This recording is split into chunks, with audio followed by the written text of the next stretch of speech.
Good day everyone. Today we're going to discuss the Krebs cycle, which is the crucial pathway in cellular metabolism. So the objectives for this part is: first, who to recognize who discovered it; second, what to know what Krebs cycle is; where to understand the location of the Krebs cycle; and lastly, how to learn how it proceeds step by step. So, historical background. So, the cycle was identified in 1937 by Hans Adolf Krebs himself, which is where the cycle is named after. So, discovery has been crucial to understanding cellular respiration and metabolism. Research on metabolic pathways has shaped biochemistry, physiology, and cellular biology. So, what is Krebs cycle? Krebs cycle is also called a citric acid cycle or TCA cycle. It is a series of reactions that break down acetyl-CoA to release carbon dioxide and produce NADH, FATH, and ATP, providing energy for the cell. So location-wise, it depends on what cell it occurs. In prokaryotes, it occurs in the cytoplasm or the cytosol, which is the fluid part of the cytoplasm where the metabolic reactions occur. Meanwhile, in eukaryotes, it occurs in the mitochondrial matrix, which is the innermost part of the mitochondrium. That is all. Thank you. Good day, everyone. So today, I will tackle the first and second steps or stages of the Krebs cycle. So, okay, let's start with the first step of the Krebs cycle, which is the citrate. In this stage, acetyl-CoA combines with oxaloacetate to form a 6-carbon molecule called citrate. This is the very first product of the cycle. So, mao ni siya ang starting point sa tibuok process. Its role is to carry the acetyl group into the cycle. Kung ato simplihon, it's like gi-open ang door sa cycle pinaagi sa citrate. Siya ang unang product nga nagdala sa acetyl group para magsugod ang process. Next, we have isocitrate. The citrate molecule isn't in the right form to move forward, so gi-rearrange siya into isocitrate. This rearrangement is very important because it prepares the molecule for the next steps, especially the part where the energy will be released. Kung ato lang i-compare, mura giandam o gi-adjust ang form sa citrate para mahimo siya na ready. And ang isocitrate is mao ang giusab nga version sa citrate para masayon makuha ang energy sa sunod na steps. The acetyl-CoA is a 2-carbon compound. In the next step, the acetyl-CoA combines with oxaloacetate, which is a 4-carbon compound, to form citrate. And hence the resulting molecule is a 6-carbon compound. This reaction is catalyzed by the enzyme citrate synthase. In the next step, the citrate is isomerized into isocitrate by the enzyme aconitase. So good day everyone. Today I'm going to explain to all of you about the third and fourth stages of the Krebs cycle. So the third stage of the Krebs cycle is the formation of alpha-ketoglycerate, or the first oxidative decarboxylation. So it is a reaction from isocitrate to alpha-ketoglycerate. And what it does is it oxidizes isocitrate and removes one carbon as carbon dioxide. So what it matters is the first carbon exit out and first NADH made.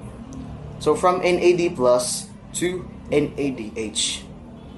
And its uses is it supplies energy carriers and removes one carbon as waste. So now, onto the fourth stage of the Krebs cycle, the conversion of alpha-ketoglycerate to succinyl coenzyme. So it is a reaction from alpha-ketoglycerate to succinyl coenzyme, and it occurs through oxidative decarboxylation, catalyzed by alpha-ketoglycerate dehydrogenase complex. And what it does is it removes another carbon as carbon dioxide and attaches coenzymes to make a high energy thioester. So at this stage of Krebs cycle, second NADH is produced and second carbon dioxide is released. And it provides more NADH and prepares for direct ATP or GTP production. Hello guys, today I'm going to explain to all of you the fifth and sixth stages of the Krebs cycle. The fifth phase in the Krebs cycle is succinate. We make succinate from succinylin and succinylin coenzyme. What we start with, we have succinylin coenzyme, which is like a charged battery ready to give energy. What happens is an enzyme helps take off the coenzyme, and the energy makes one ATP and one GDP, or commonly called adenosine triphosphate and guanosine triphosphate. Right away, it is like earning a token. And the result is the molecule becomes succinate, and you also gained one ATP or GTP. Why it matters? It is only one step in the cycle where you get energy directly and fast. So if we remove the coenzyme from succinyl, we get a succinate. So in short, succinate key factors produce ATP or GDP, and it gives the cell direct usable energy. The sixth stage of the Krebs cycle is fumarate, turning the succinate into fumarate. What happened is another enzyme called succinate dehydrogenase gently removes two particles of hydrogens, removing the two particles of hydrogen from succinate, or turning FAD into FADH2. For example, FAD adding hydrogen and making it FADH2, or it is like charging a small battery for later. The end result is we have a molecule becomes the fumarate, and we've changed one FADH2. Why it matters? FADH2 carries energy forward to special system like the electron transport chain, which helps to make more ATP. But this step gives a bit less energy than other because it doesn't move as many energy bits protons. To better understand my discussion, I put a video of the succinate and fumarate stages in the Krebs cycle.